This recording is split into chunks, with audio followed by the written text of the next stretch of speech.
Thanks for watching BVR TV news. Telangana రాష్ట్రంలో భారతీయ జనతా పార్టీని భుజాల మీద పెట్టుకొని మరి నడిపినటువంటి ఒక గొప్ప వ్యక్తి. నిజానికి చెప్పుకుంటే బీజేపీ పార్టీ కోసము చాలా ఖర్చు పెట్టుకున్నారు. తీరా చూస్తే బీజేపీ పార్టీ దగ్గర కూడా రానివ్వలేదు. సో అది మనసులో పెట్టుకొని ఈరోజు డాక్టర్ కల్నల్ మాచర్ల భిక్షపతి గారు తీన్మార్ మల్లన్న పెట్టినటువంటి పార్టీలోకి జాయిన్ అవ్వడం అనేది బీజేపీ పార్టీకి ఇది దెబ్బగా చూడాలా, అసలు దీన్ని ఎట్లా చూడాలి? సో ఇదే ఇప్పుడు ఇన్ఫర్మేషన్ తెలుసుకునే ప్రయత్నం చేద్దాం. నమస్తే సార్, బాగున్నారా? నమస్తే సార్. సార్ నేను స్టేట్మెంట్ ఒకటి చెప్పాను, మీరు బీజేపీ పార్టీని భుజాల పెట్టుకున్నారని చెప్పేసి, ఖర్చు పెట్టుకున్నారని చెప్పేసి, నిజమా అబద్ధమా? అది ఆ పార్టీలో ఉన్నప్పుడు సగటు కార్యకర్తగా చేయాల్సిన పని నేను చేసిన. పార్టీ పైన నాకు ఎటువంటి కోపం లేదు, పార్టీలో ఉన్న సీనియర్ నాయకుల మీద ఎటువంటి కోపం లేదు. వాళ్ళందరం దేశంలో 10 రకాల పార్టీలు ఉంటాయి. ఇక్కడ పాకిస్తాన్ లేదు, చైనా కాదు, ఇండియా, బంగ్లాదేశ్ కాదు. సో అక్కడ ఆ దాంట్లో ఉన్నప్పుడు వాళ్ళకు ఒక సిన్సియర్గా, నేను ఒక ఆర్మీ బ్యాక్గ్రౌండ్ నుండి వచ్చిన, సిన్సియర్గా మనం కొన్ని టాస్కులు చేయాల్సి వస్తుంది. ఎవరైతే పెద్దవాళ్ళు చెప్తారో టాస్కులు చేసినాం. మొన్నటి వరకు మీ భుజాన కాషాయం కండు వేసుకున్నారు, ఈరోజు గ్రీన్ అండ్ రెడ్ వేసుకొని ఇంటర్వ్యూ ఇస్తూ ఉన్నారు. ఇది మనస్ఫూర్తిగా కండు వేసుకున్నారా? దీన్ని ఎట్లా చూడాలి? ఎస్, యాక్చువల్గా మీరు కనుక నన్ను ఎక్కడన్నా ఈ ఫోటోగ్రాఫర్లను చూస్తే 1-2 ఇంటర్వ్యూలో మాత్రమే నాకు ఆ పార్టీలో ఉన్నప్పుడు కండువ కనిపిస్తుంది. కానీ మనస్ఫూర్తిగా కండు వేసుకొని ఇచ్చినటువంటి ఇంటర్వ్యూ అంటే ఇదే. సో నేను ఏదో అక్కడ ఏదో నాకు ఇబ్బంది అయ్యో లేకపోతే ఏదో సమస్య వచ్చా కాదు, నా సొంత ఇంట్లోకి వచ్చిన ఈరోజు మా అధ్యక్షుల వారు తీన్మార్ మల్లన్న గారు ఎంతోమంది ఆశాజ్యోతి, ఒక ఆశా దీపం, ఇప్పుడు ఒక ఎన్నో రకాలైనటువంటి త్యాగాలు చేసి బహుజనుల కొరకే అని బీసీ, ఎస్సీ, ఎస్టీ, మైనార్టీ అని ఎప్పుడైతే ఆయన శబ్దం ఆయన నోట్లకు వచ్చి ఒక పార్టీ రూపంలో వచ్చిందో నాకున్న వల్ల కాలేదు ఇక. అంతే తప్ప బీజేపీ నుండి అట్లా వచ్చి కాదు. ఇక్కడ పార్టీ అనేది ఉద్భవించింది కాబట్టి నేను సగటు ఒక బీసీని, నేను ఒక బహుజనుని, నేను నా పార్టీ వచ్చినప్పుడు నా పార్టీలోకి వచ్చేసిన. ఏది ఏం జరిగినప్పటికీ భారతీయ జనతా పార్టీని వదిలిపెట్టను అన్నారు మీరు, నా ఇంటర్వ్యూలోనే అన్నారు. దీన్ని ఎట్లా చూడాలి? లేదు, భారతీయ జనతా పార్టీ వదిలిపెడతానా పెట్టనా అనేది శబ్దాన్ని కనుక ఒకవేళ ఏమైనా ఉంటే, నేను మనస్ఫూర్తిగా చెప్పేది ఏంటంటే 25 సంవత్సరాలు భరతమాత సేవలో ఉన్నా. నేను ఇప్పుడు 52-53 ఏళ్ళ వయసుకు వచ్చేసిన. నా శేష జీవితం నా బహుజనులకు అంకితం. నా బహుజన మిత్రులు, అమ్మమ్మలు, తాతలు, తండ్రులు, అన్నలు, తమ్ములు, పిల్లలు ఎన్నో రకాలైనటువంటి ఇబ్బందులకు గురైనటువంటి చరిత్ర నేను చదువుకున్నా. అంబేద్కర్ వాదాన్ని చదివిన, పూలే గారి పుస్తకాల రచనలు చదివిన. ఇవన్నీ చదివిన తర్వాత అవన్నీ నా మనసులో ఉండేవి. నేను మనసు మాత్రం, నా శరీరం మాత్రమే ఎక్కడో ఒక దగ్గర ఉండేది కదా, నా మనసు అంతా నా బహుజనుల పైన ఉండేది కదా. నేను దేంట్లో పనిచేసినా, ఈ పార్టీ రాకముందుకు దేంట్లో పనిచేసినా ఏదో ఒక రకంగా క్రియాశీలకంగా ఎక్కడన్నా వస్తే బహుజనులను పైకి లేపన్న ఆలోచనతోటే ఉన్న నేను. కానీ నాకు అవకాశం దొరకలే. ఒకటి. రెండోది ఏంటంటే నా సొంత ఇల్లు నిర్మించుకుంటున్నాను, పునాది పడుతుంది. సో ఇప్పుడు నేను నా పునాదికి మట్టి తీయాలి, మనం ఏమంటాం దాన్ని, పునాది తీయాల్సి వస్తుంది, పిల్లర్స్ వేసుకోవాల్సి వస్తుంది. ఇప్పుడు నేను అన్ని తెలిసిన, ఎంతో కొంత 4 అక్షరాలు వచ్చిన వ్యక్తిని, నేను నా పార్టీ వచ్చిందని నాకు పిలుపుని వస్తే ఆ పిలుపు నన్ను పిలవాల్సిన అవసరం కూడా లేదు, పిలవకుండానే పోయేవాళ్ళే. నేను పిలవకుండానే పోయినా. ఇక్కడ సార్ మన ముందు కెమెరా లేదు, ఇక్కడ మన ఇద్దరేమో ఉన్నాము, ఇంకెవ్వరు లేరు అనుకుందాం. ఇంటర్నల్గా ఇక్కడ ఏం జరిగింది సార్? ఇక్కడ జనగామ జిల్లాలో మిమ్ములని కొంతమంది బీజేపీ నాయకులు కావాలనే పక్కన పెట్టారా? మీ మనసుకు గాయం ఎక్కడ తగిలింది? మీకు గాయం ఎక్కడ తగిలింది? మీకు గాయం అనేది లేనే లేదు. గాయం అనే ముచ్చట నాకు ఎప్పుడు జరగలేదు, నాకు ఎప్పుడు గాయం జరగదు. దాంట్లో ఉన్నప్పుడు మా సీనియర్ నాయకులు ఎవరైనా కావచ్చు, కేవీఎల్ రెడ్డి కావచ్చు, దశమంత్ రెడ్డి గారు కావచ్చు, లేక రామ్మోహన్ రెడ్డి కావచ్చు, మా జిల్లా అధ్యక్షుడు సౌడ రమేష్ గారు కావచ్చు, వాళ్ళందరితో సత్సంబంధాలు, కలిసి భోజనం చేసినాం, కలిసి ఎన్నో కార్యక్రమాలు విజయవంతంగా చేసినాం. అక్కడ వాళ్ళతో నాకు ఎప్పుడు ఇబ్బంది జరగలేదు. కాకపోతే ఏంటంటే నా పార్టీ వచ్చింది కాబట్టి నేను వచ్చేసిన. అంతే తప్ప నో ఇక్కడ మిస్అండర్స్టాండింగ్. ఇక్కడ ఇక్కడ మీకు ఎమ్మెల్యే టికెట్ లాస్ట్ టైం రావాల్సి ఉండే, బీజేపీ పార్టీ ఇవ్వనుండే, మీరు చాలా ప్రయత్నాలు కూడా చేశారు. బట్ కావాలనే టికెట్ మీకు కాకుండా వేరే వాళ్ళకి వెళ్ళిందని చెప్పేసి అది కొంచెం నిరుత్సాహం మీకు కలిగిందని చెప్పేసి కొంత టాక్. చూడండి, పార్టీలో టికెట్ అనేది మీరు ఎక్స్పెక్ట్ చేశారా లేదా? ఎక్స్పెక్ట్ 100% ఎక్స్పెక్ట్ చేసి. ఎందుకు రాలేదు?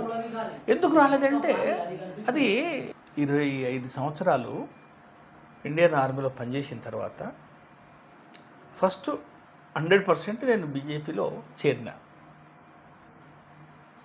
తర్వాత కొన్ని రోజులుగా, కొన్ని నెలలుగా, సరే పనిచేసిన దాంట్లో. సో టికెట్ అనే విషయానికి వస్తే దానికి ఒక క్రైటీరియా బహుశా ఉండొచ్చు వాళ్ళకు. టికెట్ అనేది అక్కడ అధిష్టానం నుంచి వెళ్ళి కొన్ని క్రైటీరియా ఉంటాయి. సో ఆ క్రైటీరియాలో మనం ఫిట్ కాలేదు కావచ్చు. రెండోది, అక్కడ ఆ క్రైటీరియాలో ఏ పార్టీ అయినా, కాంగ్రెస్ అయినా, బీఆర్ఎస్ అయినా, బీజేపీ అయినా, అది రెండు వర్గాల మధ్యలో ఉన్న పార్టీని 3. సో బహుజనులకు వాళ్ళు వీలైనంత వరకు ఎట్టిస్తారు. ఇక్కడ పాయింట్ ఏంటంటే, సో వాళ్ళు అదొక సుడో ప్రామిసెస్ అవి, అర్థమైందా? అది ఒక మనల్ని ఫూల్ చేసేటువంటి ఒక షడ్యంత్రం. ఇదే జనగామ జిల్లాలో మీ అంటే అప్పుడున్నటువంటి మీ బీజేపీ పార్టీ లీడర్స్ మీరు సీనియర్ అనే వర్డ్ ఎప్పుడైతే తీశారో, సో వాళ్ళు దీన్ని ఖండించారని చెప్పేసి విన్నాను. ఇప్పుడు ఒక్కొక్కరికి ఒక్కొక్క మెంటాలిటీ ఉంటుందండి. వాళ్ళు సీనియర్లే కావచ్చు, నేను జూనియర్ కావచ్చు. వాళ్ళతో ఎందుకు ఇప్పుడు మనకు వాళ్ళ ఆరోగ్యంగా మంచిగా సరిపోయాయి. మీరు ఎవరి కారణంగా పార్టీ చేంజ్ చేసి, ఎవరి కారణంగా? నేను తీర్మానం మల్లన్న కొరకు, నా బహుజన మిత్రుల కొరకు పార్టీ చేంజ్ చేసిన. మా సోదరుడు, మా నాయకుడు, మా బహుజన నాయకుడు, 95% ఉన్నటువంటి తెలంగాణలో ఉన్నటువంటి బీసీ, ఎస్సీ, ఎస్టీ మైనార్టీల నాయకుడు, 3,60,00,000 జనాభాకు నాయకుడు అని మేము కోరుకుంటున్నాం. మా బహుజన నాయకుడు. అందుకే ఆయన కొరకు చేరిన నేను. ఎవరి కొరకు కాదు, ఏ పార్టీ మీద అలిగి కాదు. ఈ పార్టీ మొన్నటి దాకా కిరాయి ఇంటున్నా, ఇప్పుడు నా సొంత ఇంటికి వచ్చిన. మొన్నటి దాకా కిరాయి ఇంటున్నానబ్బా. నాకు ఇల్లు రెడీ అయిపోతున్నప్పుడు నేను అక్కడ ఉండాల్సిన అవసరం ఉన్నది. ఒక వ్యక్తి, ఒక మహనీయుడు బీసీ వాదాన్ని ఎత్తుకొని, ఒక బహుజన వాదాన్ని ఎత్తుకొని వచ్చినప్పుడు ఆయనకు నేను సపోర్ట్, సోకాల్ నేను ఇంటెలెక్చువల్, ఆయనకు సపోర్ట్ చేయకపోతే ఎవరు చేస్తారు? మీరు party change చేసిల్లంటే only MLA ticket కోసమే చేంజ్ చేశారా? తప్పు, అస్సలే కాదు. దానికి దీనికి అసలు సంబంధమే లేదు. నేను నా శేష జీవితం నా బహుజనుల కొరకు రాజకీయంగా, డాక్టర్గా నేను అందరి వాడిని. రాజకీయంగా బహుజనులు ఎప్పుడు వాళ్ళు దాన్ని అనుభవించలేదు. ఎప్పుడన్నా బహుజనుడు ఒక ముఖ్యమంత్రిగా చూసినావు ఎక్కడన్నా? 80 సంవత్సరాలలో చరిత్రలో లేరు. ఎక్కడో ఎన్టీ రామారావు, ఎక్కడో చంద్రబాబు నాయుడు, ఎంతో కొంత ఉద్యమకారుడు కేసీఆర్ గారు, ఏమంటున్నా. కానీ ఉద్యమ నాయకుడు కావచ్చు, కానీ ఉద్యమాలు చేసింది ఎవరు? మీకు ఒక విషయం చెప్తా వినండి. ఇక్కడ కొన్ని అద్భుతమైనటువంటి సాహిత్యం మనిషి సమాజంలో ఉంది. ఏందో సమాజం అంటే, సాహిత్యం అంటే జజ్జనెక్కరి జనారే, బండెనక బండి గట్టి, తర్వాత ఏం పిల్లడో, ఎల్దా మోస్తవా అని కొన్ని సాహిత్యాలు. ఆ సాహిత్యానికి అర్థం తెలిసిన వ్యక్తి ఎన్ని సంవత్సరాలు వెయిట్ చేస్తాడబ్బా? ఆ సాహిత్యం వెనకాల ఎందుకు వచ్చింది? ఆ సాహిత్యం ఎంతమంది మహనీయులు ఈ తెలంగాణ ఏర్పాటు కొరకు బీసీ, ఎస్సీ, ఎస్టీ మైనారిటీల నుండి బలిదానం, స్త్రీలు, వాళ్ళకు జరిగినటువంటి ఎన్ని బాధలు, చెప్పలేని బాధలు ఇంటర్వ్యూలో, ఇవన్నిటినీ చదివిన వ్యక్తిని నేను. వెయిట్ చేస్తున్నా నేను అవకాశం కొరకు. బుద్ధిమంతుడు పార్టీ పట్టుకొచ్చాడు, ఆయనకు నేను సపోర్ట్ చేయకపోతే ఈ జీవితంలో నా యొక్క చదువుకున్న అర్థమైంది, అంబేద్కరిజానికి అర్థమైంది, పూలే గారి యొక్క ఆశయాలకు నేను మనకు దాన్ని ఇంప్లిమెంట్ చేయాలంటే వాళ్ళందరూ రాజ్యాధికారం నేను వస్తున్నాడు. రాజ్యాధికారం వచ్చినప్పుడు, మా నాయకుడు వచ్చినప్పుడు ఆయనకు నేను సపోర్ట్ చేయకపోతే నేను ఇంటెలెక్చువల్ ఎట్లా పడతా? ఓకే, ఇప్పుడు ఇదే. కానీ ఏ ఎమ్మెల్యే పోటీ కొరకు, ఆ టికెట్ కొరకు కాదు, ఏ ఎంపీ టికెట్ కాదు. నేను నా జీవితం మా నాయకుని కొరకు, నా బహుజనుల కొరకు, సింపుల్. ఆయనకు సైనికుడే ఉంటాను నేను. ఇదే మాటలు మీరు మొన్నటి వరకు భారతీయ జనతా పార్టీ కోసం చచ్చిపోతా అన్నారు. భారతీయ జనతా పార్టీకి చచ్చిపోవడం కాదు, భారతీయ జనతా పార్టీలో కొన్ని ఇంపార్టెంట్ టాపిక్స్ ఏవైతుండేనో ఆ పార్టీలో, ఏ పార్టీకి వాళ్ళ యొక్క కొన్ని సిద్ధాంతాల ప్రకారం వెళ్తాయి. సో వాళ్ళ వాళ్ళ సిద్ధాంతాలతో ఉన్నారు. నేను అదే చెప్తున్నా కదా, మొన్నటి వరకు నాకు ఏది రెడీ లేదబ్బా, ఓకే, నాకు ఈరోజు రెడీ అయిపోయింది కదా. సో బీజేపీలో ఉన్నప్పుడు బీజేపీగా ఓ నేషనల్ సెక్యూరిటీ కావచ్చు, మోడీ గారు అంటే మహనీయులు ఏమంటున్నావు, ఒక సగటు వ్యక్తి ఎన్నో కష్ట సుఖాలను ఆలోచించి ఆయన పార్టీ నడిపిస్తున్నారు కాబట్టి అప్పుడు నాకు ఆ పార్టీ నచ్చింది. ఏమంటున్నా, సో దాంట్లో ఉన్న రోజు నేను డిసిప్లిన్గా ఉండాల్సిందే కదా. ప్లస్ వాళ్ళు చేసిన నేరాలేదో నేను వాళ్ళు చేసిన నేరాలు ఘోరాలు రాలే కదా, నా సొంత పార్టీ వచ్చిందని నేను చెప్తున్నాను. నేను ఇప్పుడు జనగామ ప్రజలంటే ప్రజలు కాదు, నాయకులు, జనగామ నాయకులు ఏమంటా ఉన్నారంటే డాక్టర్ భిక్షపతి గారు టికెట్ ఇవ్వాలని చెప్పేసి పార్టీ చేంజ్ చేసుకొని వెళ్ళిపోయిండు, ఇట్లా అనుకుంటా ఉన్నారు. వాళ్ళకి మీరు ఇచ్చే సమాధానం ఏంటి? నేను మళ్ళీ చెప్తున్నా, వాళ్లకు మీకు ఇంకా ముందు ఎవరు అడిగిన ఆన్సర్ ఒకటే నాది. నేను నా పుట్టుకతోటే బహుజనులు ఎంత కష్టపడ్డారో చూసిన వ్యక్తిని నేను ఒక అవకాశం కొరకు చూస్తున్నా. ఈ అవకాశం పెద్ద సువర్ణ అవకాశం ఏంది, బీసీల కొరకే, బీసీ ఎస్టీ మైనార్టీల కొరకైనా ఒక పార్టీ వచ్చింది కనుక నేను ఎట్లా ఆగుతా, కంట్రోల్ అవుతా? ఉప్పు కారం తినే వ్యక్తి, చదువుకున్న వ్యక్తి, 2 అక్షరాలు వచ్చిన వ్యక్తి ఎవరైనా కంట్రోల్ అవుతారా? ఒక లాయర్ని కంట్రోల్ కమ్మని చెప్పేప్పుడు, ఒక జడ్జిని కంట్రోల్ కమ్మని చెప్పు, ఒక పోలీస్ ఆఫీసర్ని కంట్రోల్ కమ్మ, ఒక మేధావులను తయారు సృష్టించేటువంటి మా టీచర్ మిత్రులు, మా లెక్చరర్, మీ ప్రొఫెసర్లు, వాళ్ళని కంట్రోల్ కమ్మని చెప్పు. కాకపోతే ఎవరికి తెలియంది ఎవరికి అంటే, ఎవరైతే 70-80 సంవత్సరాల వయసులో ఉన్నారో వాళ్ళకు లిటరసీ లేదు, వాళ్ళు చదువుకోవాలి. అప్పుడు వాళ్ళకు మాత్రం తక్కువ. కానీ వాళ్ళ డిఎన్ఏ కనుక చెక్ చేస్తే తెలియదు వాళ్ళు పడ్డ బాధలు, వాళ్ళు పట్టుకున్న గుత్పలు. ఏమంటున్నా, ఎన్నో పోరాటాలు, కారపూడి పట్టుకొని గుత్పలు, గొడ్డళ్ళు పట్టుకొని గుత్పలు పట్టుకొని వాళ్ళు పడ్డ పోరాటాలు వాళ్ళు చేసి బహుశా ఇప్పుడు కొందరు మాయ మాటలతోటి వాళ్ళు మర్చిపోయే అవకాశం ఉంది. మాయ మాటలు ఇప్పుడు చేసేటువంటి ఇప్పుడు వెళ్తున్నారా నాయకులే కావచ్చు, ఇంతకుముందు వెళ్ళిన నాయకులే కావచ్చు, వాళ్ళకు నా మాయ మాటలు చెప్పడం వెన్నతోడు విద్య. బీజేపీలో ఎలాగో ప్లేస్ లేదు, రానివ్వరు అనే ఏదైతే క్వశ్చన్ ఉందో, మేజర్గా ఆ క్వశ్చన్నే మీరు ప్రధానంగా తీసుకొని ముందుకెళ్లారనేది కొంతమంది వాదన. నేను మళ్ళీ రిపీటెడ్గా చెప్తున్నా, మొన్నటి వరకు అద్దెంట్లున్నా, ఈరోజు నేను సొంత ఇంట్లోకి వచ్చి ఇదే ఆన్సర్ నాది. నా జీవితం మా నాయకుడి మల్లన్న గారికి జీవితం అంకితం, నా జీవితం నా బహుజనుల కొరకు అంకితం. ఇప్పుడు ఈ సొంత ఇల్లు మీకు మొదట గుర్తుకు రాలేదా? పార్టీ అప్పుడు లేనే లేదు. బీసీ ఉద్యమం అని చెప్పేసి వరంగల్లో తిన్మార్ మల్లన్న గారు ఏదైతే పెట్టారో అప్పుడు మీకు గుర్తుకు రాలేదా? నాకు లేదు. అక్కడ ఏంటంటే నాకు పిల్లలకు కొన్ని ఎంగేజ్మెంట్ ఉండే, కొన్ని షెడ్యూల్ నాదంతా బిజీగా ఉండే. ఓకే. సో తర్వాత దానికి నేను ఒక సమయం కొరకు దాన్ని కొన్ని చూసి అర్థమైందా. సో దాన్ని నేను ఒక సరైన సమయం కొరకు వెయిట్ చేసిన, దాంట్లో నేను తప్పనిసరిగా ఐ టుక్ స్టెప్. సార్, మీరు ఏదో ఒక్క రోజు ఓపెన్ అవ్వాల్సిందే.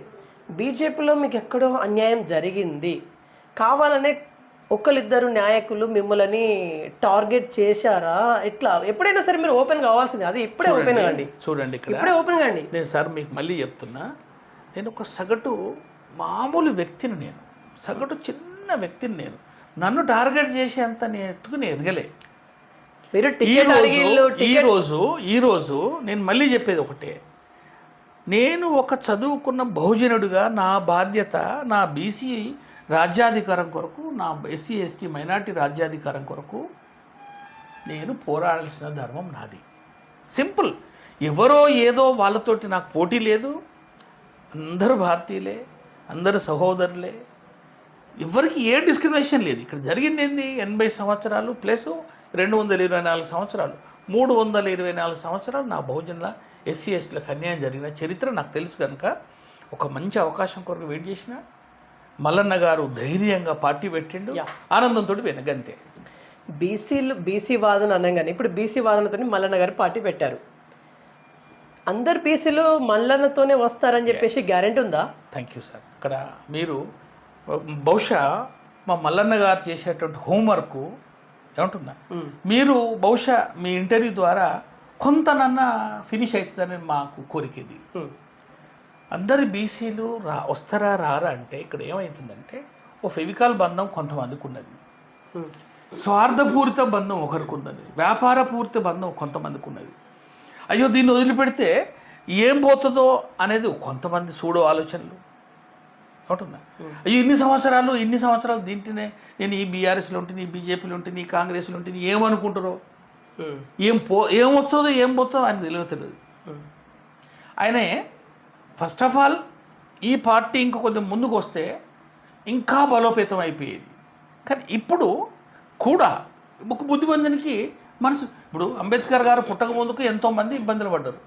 అంబేద్కర్ గారు పుట్టిన తర్వాత కూడా, రాజ్యాంగం రాసిన తర్వాత కూడా పలు విధాలు బాధపడ్డారు. అవునా? సో తర్వాత మార్పు వచ్చేస్తున్నది. సో ఇక్కడ బీసీ, ఎస్సీ, ఎస్టీ మీతో వస్తారా అంటే ఎస్, ఇదే నా రిక్వెస్ట్.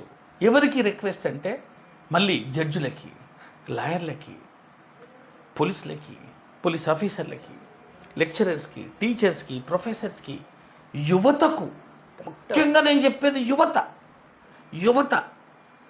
మా యొక్క సోదరిమణులకు మీరు ఒకటి చదవాల్సిన అవసరం ఉంది. ఏందా చదవాల్సిన అవసరం ఉందంటే బీసీలు, ఎస్సీలు, ఎస్టీలు పడ్డ కష్టం ఎంతుంది, ఈ తెలంగాణ రావడానికి ఎంత శ్రమించిండ్రు, భూస్వామ్య వ్యవస్థ నేలకూల్చడానికి అంతకుముందుకు వాళ్ళు ఎన్ని కష్టాలు పడ్డరు, ఇవన్నీ చదవాలి. ఈరోజు యువతకు వీళ్ళకి ఏంటంటే ఎవరైతే తెల్లగా బుల్లగా ఉన్నారో, రెండు ఇంగ్లీష్ ముచ్చట్లు మాట్లాడతారో, తర్వాత ఏదో మాయమేటలు చెప్తారో, వాళ్ళకి ఎంతో కొంత ప్రభావిత అవకాశం ఉంది ఏమంటున్నా. కానీ వీళ్ళు, ఈ యువకులు వీళ్ళందరూ అసలు 5% ఉన్నటువంటి రెండు వర్గాలు 80 సంవత్సరాలు పాలించినాయి. 224 సంవత్సరాలు కూడా వాళ్ళ చేతిలో పెట్టుకున్నాయి తెలంగాణ సంపదను చేతిలో పెట్టుకున్నాయి, తెలంగాణ ఉన్న మనుషులను చేతిలో పెట్టుకున్నారు, అన్ని రకాలు వాడుకున్నారు అనేటువంటి నిజం అనేది వీళ్ళు చదవాలి. ఎవరైతే చదవలేదో పర్టికులర్గా 20 నుండి 30 సంవత్సరాల యువత, ఎందుకంటే వీళ్ళు ఉద్యమాలకు దూరంగా ఉన్న వ్యక్తులు. 5% అంటే ఎవరెవరు? 5% అంటే రెడ్డి రావు community, Velama community. Velama community 0.48%, 142,000 Revanth Reddy గారు 2024-25 ఇచ్చిన లెక్క ప్రకారం 17 లక్షల చిల్లర రెడ్డి సోదరులు ఎంతమంది? 17 లక్షలు. ఇక్కడ గుర్తుపెట్టుకోండి, నేను ప్రతి ఇంటర్వ్యూలో ఏదో చెప్తున్నా, ఇక్కడ రెడ్డి రావుకు వాళ్ళకేదో శత్రుత్వం కాదు. ఇక్కడ వాళ్ళ యొక్క కష్టపడి వాళ్ళు ముఖ్యమంత్రి పదవులై వాళ్ళు ఏలిండ్రు. ఇప్పుడు మా వాళ్ళు ఏం చేస్తున్నారంటే రియలైజ్ అయిపోయినారు, అరే భయ్ 95% ఉండి మనం ముఖ్యమంత్రి కాలేకపోతున్నాం. 5% అంటే ఒక కబడ్డీ గేమ్ ఆడితే కబడ్డీలో ఒకే వ్యక్తి, ఆయనే క్యాప్టెన్, ఆయన ఈ 7 ఉన్నటువంటి వ్యక్తులను నువ్వు శాసిస్తున్నాడంటే అది ఎంత మూర్ఖత్వం అనేది అర్థమైపోయింది జనాలకు. అర్థమైపోయి దీంట్లో ఒక వ్యక్తి ముందుకు వచ్చేసాడు, సూర్యుడిలాగా అంధకారాన్ని దూరం చేసేటువంటి ఒక ఉదయభానుడు అంటూ పుట్టిండు, తీర్మాన్ మల్లన్ రూపంలో పుట్టిండు. చాలా నాయకులు ఉన్నారు, కృష్ణయ్య గారు ఉన్నారు, మందకృష్ణ మాదిగ మన మందకృష్ణ గారు ఉన్నారు. ఏమంటున్నారు, ప్రతి వర్గానికి ఇప్పుడు ఈ ఆధునిక సమాజంలో వీళ్ళందరూ ఉన్నారు, కష్టపడ్డారు, కానీ పార్టీ పెట్టలే. ఇప్పుడు ఈయన ఒక పార్టీ పెట్టడం ఎంత క్లిష్టమైన విషయం. So aims and objectives very simple. Simple ఏంటంటే బహుజన రాజ్యం, ముఖ్యమంత్రి కావాలట. రెండోది ఏదో జీవోలు తీసుకొచ్చి మీ బతుకులు మార్చడం కాదు. జీవోల కొరకు, ఏదో పర్సెంటేజ్ల కొరకు, లేకపోతే గొడ్లు మేకలు, ఏమంటున్నా బట్టలకు, ఏమంటున్నా ఇస్త్రీ పెట్టెలు, గొడ్డు కాస్టర్లకు గొర్రెలకు, చెప్పుల దుకాణం ఒక చెప్పులకు, చేపలు అంటే మీరు వృత్తిని మారొద్దు, మీద అట్నే ఉండి మేము ఇక్కడనే రాజ్యం వెళ్ళాలి, మీరు అక్కడనే అట్నే ఉండాలి, మీరు మాకు సేవ చేస్తూ ఉండాలి అనేటువంటి కాన్సెప్ట్ ఏదైతుందో అది పటాపంచలైంది. దాంతోపాటుగా మా కులవృత్తికి మేము ఎప్పుడు గౌరవిస్తాం, కానీ మేమందరం ఉన్నప్పుడు మాకు కలగాల్సినటువంటి సోషల్ జస్టిస్, సామాజిక న్యాయం ఏదైతే పొలిటికల్గా జరగాలనో అది మేమందరం ఇప్పుడు ఆలోచనకు వచ్చేసి మెయిన్ స్ట్రీమ్ మల్లన్న గారితో జైన్ గారు. So I'm requesting all the intellectuals and youth, please support our own party. మీరు ఓన్ పార్టీ అనే ముందు మీరు చదవండి, దీంట్లో ఏమైనా మిస్టేక్స్ ఉంటే please join the main stream and do corrections. కానీ ఇన్ని రోజులు కారణం లేకుండా ఉరికే కారులోనో, ఒక చిన్న ఎగ్జాంపుల్ చెప్తా. ఒక వేదిక జరుగుతున్నదే, కేసీఆర్ గారి వేదికనో రేవంత్ రెడ్డి గారి వేదికనో జరుగుతున్నది. ఆ వేదిక పైన ఉండేది ఎవరు? ఈ రెండే. రేవంత్ రెడ్డి గారి వేదిక జరిగిందనుకో, రెడ్డిలు ఉంటారు, ఒకరిద్దరు వెల్మాలు ఉంటారు. అదే కేసీఆర్ గారి వేదిక జరిగితే అందరు వెలుమ మిత్రులు ఉంటారు, ఒకరిద్దరు రెడ్డిలు ఉంటారు. కానీ ఆ వేదిక వేసింది ఎవరు? బహుజనులు. ఆయన అంతా నున్నగా ఊది దులిపి కుర్చీలేసి పరదాలేసి అయి చేసి మంచిలు గించిలు పెట్టి ఒక్కరిద్దరు పడుతున్నాడా? అరే భయ్, అందులో పోయిన మీటింగ్లో 1,00,000 మంది పోతే 1,00,000 మందిలో మనకిచ్చిన లెక్క ప్రకారం ఎంతమంది? 5,000 మందే కదా. 5,000 మంది వాళ్ళు 95,000 మంది సపోర్ట్ కొడతారు. ఎవరికి సపోర్ట్ కొడతారు మీరు? మనం ఎవరికి సపోర్ట్ కొడుతున్నాం? సపోర్ట్ కొట్టేది అన్నేసి వాళ్ళు చల్ మీరు ఎక్కువ పోయి అని మేము సపోర్ట్ కొడతామా? సో ఇదంతా రియలైజేషన్ వస్తుంది ఇక్కడ. ఎందుకంటే ఇప్పుడు ఎక్కువ మంది ఉన్నప్పుడు చూడము, ఒకప్పుడు మాకు విద్య లేదు, మా తాతల ముత్తాతలకు ఒక పూట భోజనమే కష్టమైన పరిస్థితులు. సో చదువు ఎక్కడ లేదు. సో ఇప్పుడు ఏమైందంటే డాక్టర్లమైనా, ఇంజనీర్లమైనా, లాయర్లమైనా, టీచర్స్మైనా, ఐఏఎస్ ఆఫీసర్లమైనా, ఐపీఎస్ ఆఫీసర్లు, సుప్రీంకోర్టు జడ్జి అయినా, హైకోర్టు జడ్జి అని. ఇప్పుడు ఎందుకు ఈ పార్టీలో దీన్ని స్వాగతించారు చెప్పండి ఒకసారి. ఇప్పుడు ఇదే బీసీ నాయకులు వేరే పార్టీలో లేరా? అంటే ఓట్ల చీలికలు జరగదా? ఇప్పుడు ఫర్ ఎగ్జాంపుల్ కాంగ్రెస్ తీసుకుందాం. పిసిసి మహేష్ కుమార్ గౌడ్ గారు, ఉప ముఖ్యమంత్రి భట్టి గారు. బీజేపీ తీసుకుందాం, చెప్తా వినండి. బండి సంజయ్ గారు, ఈటల గారు. అంటే ఇక్కడ బీసీ వాళ్ళు వేరే వేరే పార్టీలో ఉన్నారు. వాళ్ళకు కూడా బీసీ ఇప్పుడు అందరు ఇప్పుడు ఓట్ల చీలిక జరుగుతుంది. నాకేమనిపిస్తుంది అంటే ఇట్ ఈస్ ఆల్ ఒక సిల్వర్ లైన్ ఉంది ఇక్కడ, చిన్న కాటుక, కళ్ళ కాటుగా అటు సైడ్ ఇటు సైడ్ ఒక సిల్వర్ లైన్ అంటాం, అటు సైడ్ ఇటు సైడ్. ఏ రోజైతే మా బహుజన మిత్రులు అరే భయ్ నేను కూర్చున్న ప్లేసు నాది కాదు, నేను అద్దీంట్లున్నా అని ఆలోచన వచ్చిందో, మీరు ఏదైతే పేర్లు చెప్పారో వాళ్ళందరూ మహనీయులు, వాళ్ళందరికీ నా యొక్క కృతజ్ఞతలు, నమస్కారాలు, సల్యూట్. వాళ్ళ ఆత్మ పరిశీలన చేసుకోవాలి. ఏ రోజైతే ఆత్మ పరిశీలన చేసుకుంటే మీరు ఒకసారి ఊహించండి, ఏందో ఒక ఉపద్రవం ఒక ఉప్పెనలా లేచి BC party, BC SC ST party అనేది ఎక్కడికి పోవాలి సార్? ఇప్పుడు వాళ్ళు అర్థం చేసుకోవాలి. వాళ్ళ పదవులు ఎట్లా రిజైన్ చేసుకుంటారు వాళ్ళు? ఎస్ ఓకేనా, వాళ్ళ పదవులు రిజైన్ చేసుకోమని నేను అంటలేను.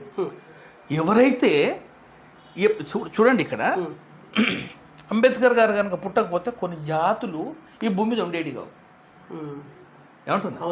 సో అంబేద్కర్ గారికి పలు రకాల ఎన్నో రకాలటువంటి అవకాశాలు వచ్చినాయి. ఏమంటున్నా? ఆయన అవకాశాలను తీసుకోనో, డబ్బులు తీసుకోనో, ఆయన అధికారాలు తీసుకోనో ఈ బహుజనులకు రాజ్యాంగాల్లో రిజర్వేషన్స్ కానీ కొన్ని సోషల్ సామాజిక న్యాయాలు కనుక రాయకపోతే, హ్యూమన్ రైట్స్ రాయకపోతే ఏమైంది? నువ్వు ఆఫ్టర్ ఆల్ ఒక వ్యక్తి ఒక పోస్ట్లో ఉన్నాడు, ఈ పోస్ట్ ఎట్లా వదులుకోవాలని ఆలోచిస్తున్నప్పుడు ఆయన అర్థం చేసుకోవాల్సింది ఏంటంటే, ఎవరైనా నేను ఎవరి పేర్లు తీయదలుచుకోలేదు, బీసీ మిత్రులు ఎవరైతే ఉన్నారో, బీసీ నాయకులు ఎవరైతే ఉన్నారో, ఎస్సీ నాయకులు, ఎస్టీ నాయకులు, మైనార్టీ నాయకులు ఎవరైతే ఉన్నారో, మీ పిల్లల భవిష్యత్తు ఏంది? ఓకే, మన పిల్లల భవిష్యత్తు ఏంది? వెనకాల మనకు జరిగిన అవమానం ఏంది? ఇప్పుడు మనం చేస్తున్న పని ఏంది? జరగబోయే మన భావితరాల పిల్లలకి ఏం ఆన్సర్ చెప్తారు మీరు? ఇప్పుడు రేపు నా బిడ్డ నన్ను మాత్రం క్వశ్చన్ చేయలేదు, నన్ను ఏ యూత్ కూడా క్వశ్చన్ చేయలేదు, నువ్వు ఎందుకు వచ్చినావు దీంట్లో, రాకపోతే నేను వేరే పార్టీలో ఉంటే నన్ను క్వశ్చన్ చేసేవాళ్ళు కావచ్చు. ఇప్పుడు నా దగ్గర పటాపంచలై ప్రశాంతంగా ఉన్నా కదా నేను. ఇప్పుడు మీరు అన్న లెక్క ప్రకారం చూసుకుంటే ఓకే, వేరే వేరే పార్టీలలో బీసీ నాయకులు ఉన్నారు. సరే, వాళ్ళందరూ ఏకతాటిగా ఒకే ప్లాట్ఫామ్ మీదకి వస్తే అందరు కలిసికట్టుగా ఉంటారా అంటే ఇట్స్ అ బిగ్ క్వశ్చన్. ఎందుకంటే ఇక్కడ సీఎం పదవి చాలా ఇంపార్టెంట్. మరి మల్లన్న గారికి ఎందుకు ఇవ్వాలి? ఈటల గారని, బండి గారని చాలా మంది ఉన్నారు కదా. ఇక్కడ వీళ్ళలో వీళ్ళే కొట్టుకుంటే ఏంటిది? ఇక్కడ ఒకటి చాలా మంది క్లియర్ చేసుకోవాల్సిన అవసరం ఉంది. ఇక్కడ ఏంటంటే మల్లన్న గారు నేను ముఖ్యమంత్రి అవుతానని మా నాయకుడు ఎప్పుడు అనలే.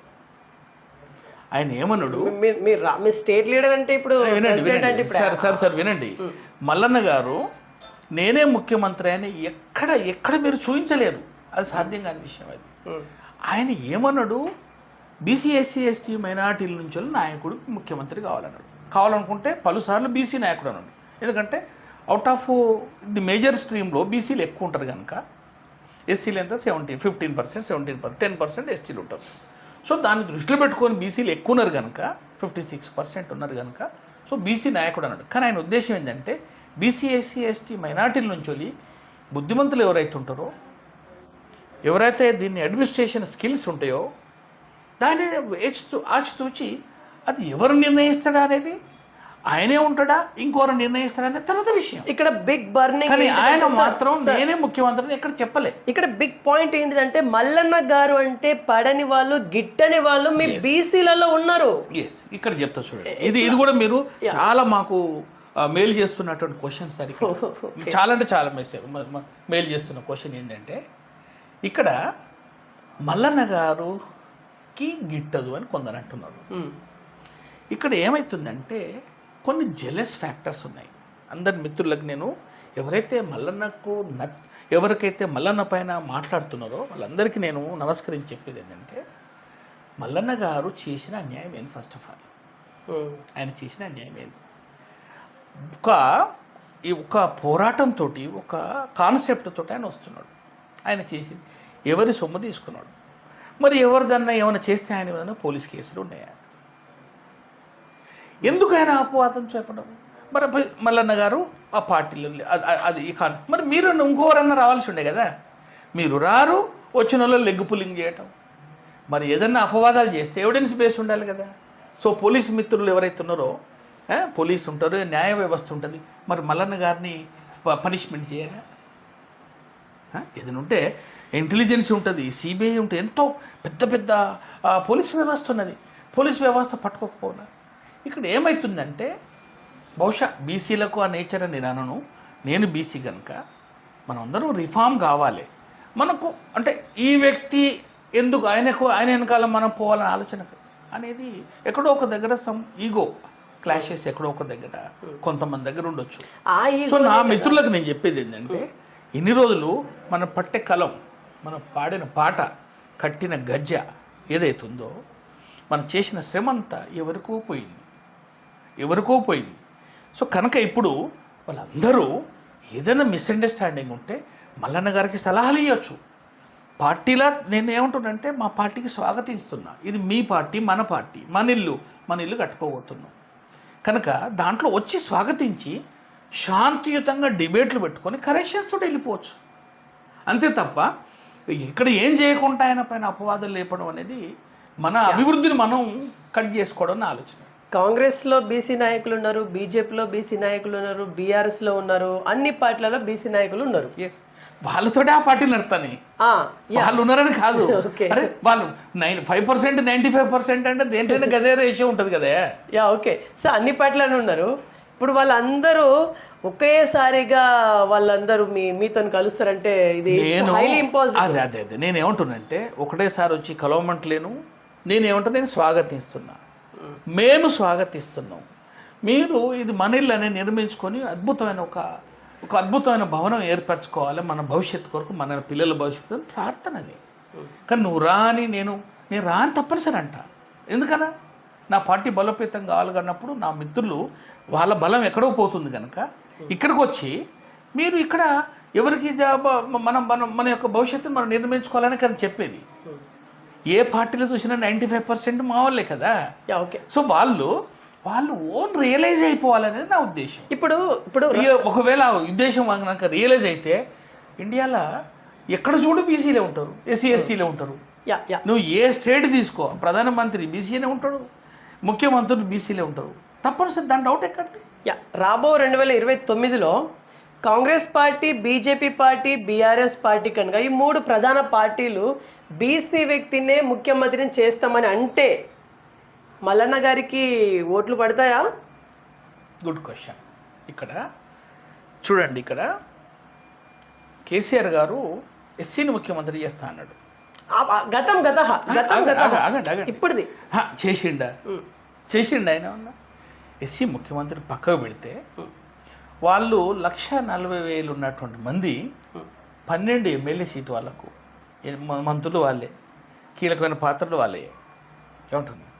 తర్వాత వీళ్ళు 45 ఎమ్మెల్యేలు, మా వాళ్ళు 19 మంది ఎమ్మెల్యేలు. ఇదే 1-2 పైకి కిందికి 4 సార్లు జరిగిన ఎలక్షన్లు జరిగింది. ఒకటి మీరు ఒక విషయం చెప్పండి, ఇది అసలు సాధ్యమే క్వశ్చన్ అయినా? ముఖ్యమంత్రి పదవి రెడ్డి మిత్రులు, రావు మిత్రులు, వెలమ మిత్రులు వదులుకొని వాళ్ళు బతకగలుగుతారు. అసలు ఇది సగటు వ్యక్తి అర్థం చేసుకో. అంటే ఏదో ఒక రకంగా చీటింగ్ చేయడానికి మాయ మాటలతోటే వస్తారు తప్ప, కానీ మరి ఇంత ఒకవేళ ఇప్పుడే మేము ఇస్తానప్పుడు మరి గత 80 సంవత్సరం ఎందుకు వెళ్ళే ఒకటి అంటే నెక్స్ట్ జరగబోయేది కూడా మోసపూరితం, నమ్మొద్దు. నెంబర్ 1. కానీ టీఆర్పీ అనే పార్టీ కేవలం బీసీ, ఎస్సీ, ఎస్టీ అని మైనార్టీ అనే వచ్చేసింది కదా. సో ఇది మన పార్టీ కనుక వేరే అవకాశమే లేదు కనుక దీన్ని స్వాగతించాలి. ఒకవేళ వాళ్ళు ఏమన్నా బీసీ కొరకు, ఇది రాజకీయం అనేది మన ఏమన్నా చాణక్య నీతితో నడుస్తూ ఉంటుంది రాజకీయం.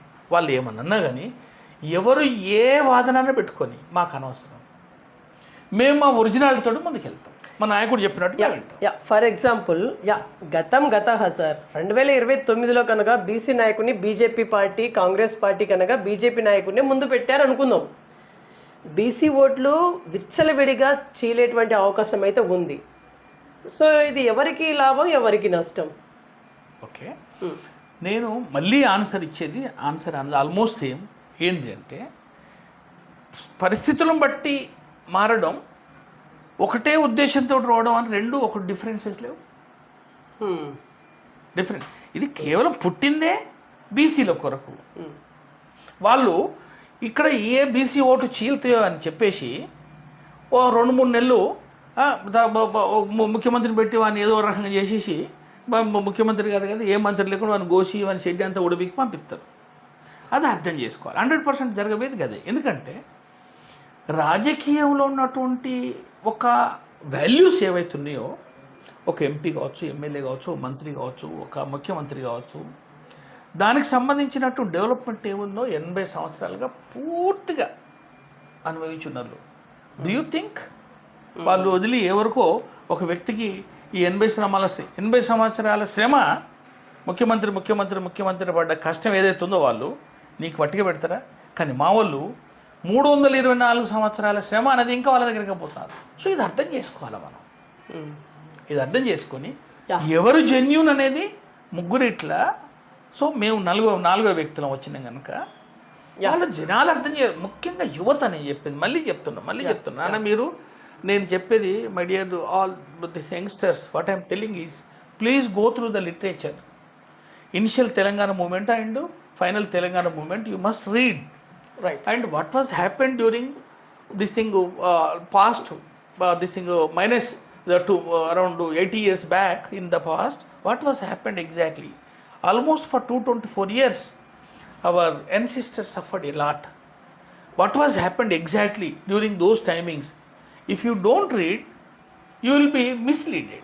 Yeah. You must read, you must go through the literature. Then only you will understand to whom we supposed to support. Who are belongs to our this thing, who are belongs to our community, who are our taking our welfare measures, and other people. So what they did, do you think they are reliable or not? Please, my humble request to all youngsters belongs to SC, ST, minority. You must go through the literature. Yeah. Don't be biased. Go through your literature and you analyze your own. Yeah. Don't believe any Instagram, any social media, but you go through the literature. Then only you will understand for your own future which party, Congress party, BJP party, or BRS party, or TRP, which party will be taking care. Tinmar Mallanna, the president of TRP, from the beginning onwards he was fighting for only students. Their scholarships, their welfare, well education, good foundation, good health. He is fighting for that only. Nobody could talk about the scholarships. Nobody. It is a shame on those people who is running this government. They could not even clear. They could not clear the scholarships. So you must understand. Our motive is, we are 95% of population, we supposed to rule. Yeah. And second, equality according the constitution, human rights, fundamental rights, and the basic fundamental rights we are planning to give that. Good education, good health. It is not at all good education, it is not at all good health at present scenario. Yeah. The good education, what good education? What a healthy system, infrastructure from the healthcare system. We will definitely be showing. Yeah. So last and finally నాకేం అర్థం అవుతా ఉందంటే, after delimitation మీరు ఖచ్చితంగా ఏదో ఒక నియోజకవర్గాన్ని ఎంచుకొని అక్కడి నుంచి వెళ్ళి బరిలో దిగడానికి సంసిద్ధంగా ఉన్నారు, ఓకే. కాకపోతే ఇది రిజల్ట్ అనేది మీకు ఎలా వచ్చేటువంటి అవకాశం ఉంది, అసలు ఏంటిది? మీరు ప్రీ ప్లాన్డ్గా వెళ్తున్నట్టుగా నాకైతే అర్థం అవుతా ఉంది. So final few words. Sorry sir, నేను ఏ ఎలక్షన్ల కొరకు, ఏ పోటీ కొరకు మా పార్టీ అధ్యక్షుడు ఎక్కడ నిలబెడితే అక్కడ నిలబెడతా. ఆయన ఏ పని చెప్తే ఆయన, నా యొక్క శరీరం, నా యొక్క మేధస్సు ఏదైనా కొద్దిగా ఉంటే అది నా బహుజన మిత్రులకు అంకితం కావాలని ఆలోచన, అంతే తప్ప ఏ పదవులు ఆలోచించో, ఏ దేనికో ఆలోచించా. ఆయన ఏ చెప్తుంది is making a so this thing A army. So in that army what ever the instructions our leader will be giving, we will be executing that. But I am not at all expecting anything and never I will be asking. నేను ఒక నమ్మకమైన వ్యక్తిగా మా మల్లన్న గారికి ఒక కుడి భుజంలాగా ఆయనకు కాపాడుకోవడానికి, ఆయన ఆశయాలు కాపాడుకోవడానికి నేను ఎప్పుడూ ఆయనకు ఒక విధేయుడిగా ఉండడం తప్ప నాకు ఏ రాజకీయాలు వద్దు, ఏ పదవులు వద్దు, ఏదొద్దు. ఆయన మంచిగా ఉండి ప్రజలందరూ బీసీ ఎస్సీ ఎస్టీ మైనార్టీలు ఒక్కసారి రాజకీయంగా ఏ విధంగా ఉంటుందో అనుభవించగలిగితే, ఒక ముఖ్యమంత్రి ప్లీజ్ మరొకసారి ఆలోచించండి. ఒక బీసీ ముఖ్యమంత్రి పోతుంటే ఆయన వెనకాల ముందు ఉన్న కాన్వాయ్ని మీరు చూడదలుచుకోలేదా? అక్కడ కూర్చొని అధ్యక్ష అని చెప్పి ఒక మన ముఖ్యమంత్రి ఆయన సిగ్నేచర్ చేసి మనందరి జీవితాలు మార్చడం మనం కోరుకోవట్లేదా?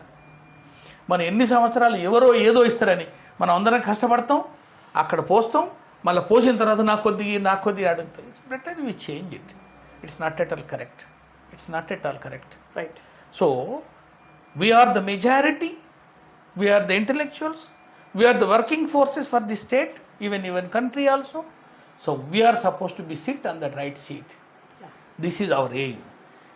రైట్. సో చూద్దాం రాబోయే రోజుల్లో ఏది ఎలా జరుగుతుందని. ఎందుకంటే రాజకీయాలు క్షణాన నిమిషాన చేంజ్ అవుతూ ఉంటుంది. So wait and see. చూస్తున్నాను BVR TV news. Until then bye, take care.